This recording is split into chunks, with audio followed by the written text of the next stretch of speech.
छोटे से बालक की ईमानदारी। सवाई माधोपुर जिले की तहसील खंडार में एक छोटा सा गांव डांगखाड़ा, वहां अधिकांश माली जाति के मानव रहते हैं। एक दिन उस गांव के दो भाई अपनी सरसों बेचकर नोटों से भरा थैला लेकर ट्रैक्टर से अपने गांव आ रहे थे।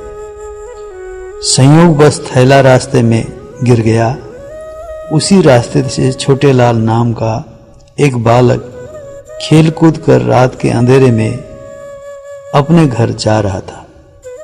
अचानक उसका पैर किसी वस्तु से टकरा गया। देखा तो पता चला कि किसी का थैला है। खोल कर देखा तो थैले में नोट भरे हुए थे।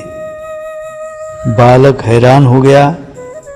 वो सोचने लगा, पता नहीं ये किसका थैला हो, पता नहीं ये किसका थैला है, इसे किसको सौंपूं?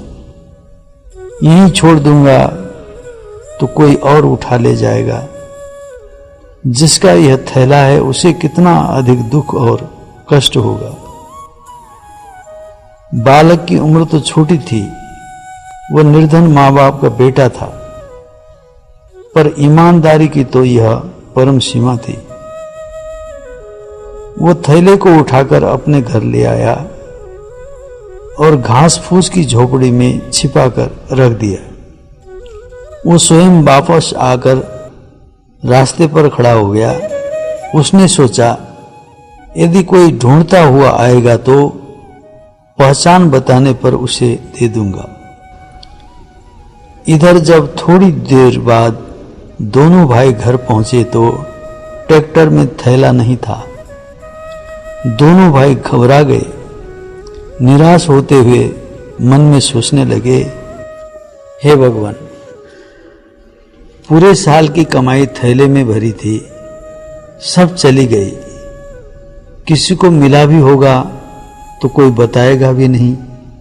ये सोचते हुए कि शायद अभी वह किसी के हाथ न लगा हो, दोनों भाई टॉर्च लेकर ढूंढते हुए रास्ते पर चले जा रहे थे। बालक छोटे लाल उन्हें रास्ते में मिला। बालक के हाथ खाली थे, इसलिए उन्होंने उससे कुछ भी नहीं पूछा। पर बालक को शंका हुई, हो सकता है नोटों वाला थैला इन्हीं का ही हो। अतः उसने कहा, आप लोग क्या ढूंढ रहे हैं? पर उन्होंने उसकी बात पर कोई ध्यान नहीं दिया। पर बालक ने पुनः पूछा, आप लोग क्या ढूंढ रहे हैं? दोनों भाइयों ने अवहेलना के साथ कहा, अरे कुछ भी ढूंढ रहे हैं, तुम्हें क्या लेना देना है? दोनों भाई आगे बढ़ते जा रहे थे। छोटे लाल माली, जो उस समय कक्षा 5 का विद्यार्थी था, उनके पीछे पीछे चलने लगा। वो समझ गया था कि नोटों वाला थैला संभवतः इन्हीं का ही है। अतः उसने तीसरी बार फिर पूछा तो झल्लाकर एक भाई ने कहा, अरे चुप हो जा और हमें अपना काम करने दे, हमारे दिमाग को और खराब न कर। बालक को पूरा विश्वास हो गया कि वह थैला अवश्य ही इन्हीं का ही है। उसने कहा, आपका थैला खो गया है क्या? दोनों भाई एकदम रुक गए और बोले, हां। तो चलो मेरे साथ, पर उस थैले की पहचान बताइए। जब उन्होंने पहचान बताई तो बालक उन्हें अपने घर ले गया। वहां जाकर के फूस की झोपड़ी में रखा थैला उन दोनों भाइयों को सौंप दिया। दोनों भाइयों की प्रसन्नता का कोई ठिकाना नहीं था। बालक की ईमानदारी पर दोनों बड़े हैरान थे। उन्होंने बालक को ईमान के तौर पर कुछ रुपए देने चाहे, पर उसने स्वीकार नहीं किए और साथ ही कहा, यह तो मेरा कर्तव्य था, इनाम किस बात का? दूसरे दिन वे दोनों बालक के विद्यालय में पहुंचे। उन्होंने बालक के अध्यापक को यह पूरी घटना सुनाते हुए कहा, हम सब विद्यार्थियों के सामने उस बालक को धन्यवाद देने आए हैं। अध्यापक जी ने सुना तो उनके नेत्रों से गर्व के आंसू झरने लगे। उन्होंने बालक की पीठ थपथपाई और कहा, बेटा, तुमने रुपयों से भरे थैले के बारे में अपने माता पिता को क्यों नहीं बताया?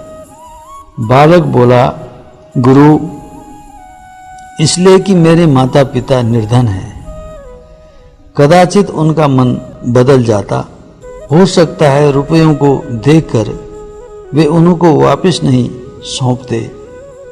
परिणाम यह होता कि इन दोनों भाइयों के दुख का निवारण न होने पाता।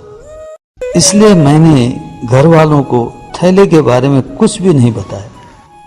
गुरु ने बालक की बड़ी प्रशंसा की और कहा, बेटा, तुझे बहुत धन्यवाद। गरीब होकर भी तूने ईमान नहीं खोया। तूने वाल्मीकि एवं गोस्वामी तुलसीदास जी के कथनों का पूरी तरह पालन किया। मातृवत पर द्वारेषु पर द्रव्येषु लोष्टवत। वाल्मीकि, पर धन पत्थर मानिए पर तीय मातु समान। पर धन पत्थर मानिए पर तीय मातु समान। तुलसीदास। तो इस कथा का सार यही है कि सबसे बड़ा गुण ईमानदारी का है।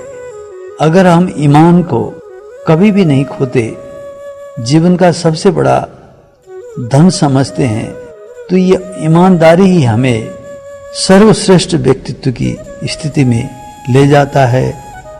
और ईमान को धर्म भी कहा जाता है, ईमान धर्म।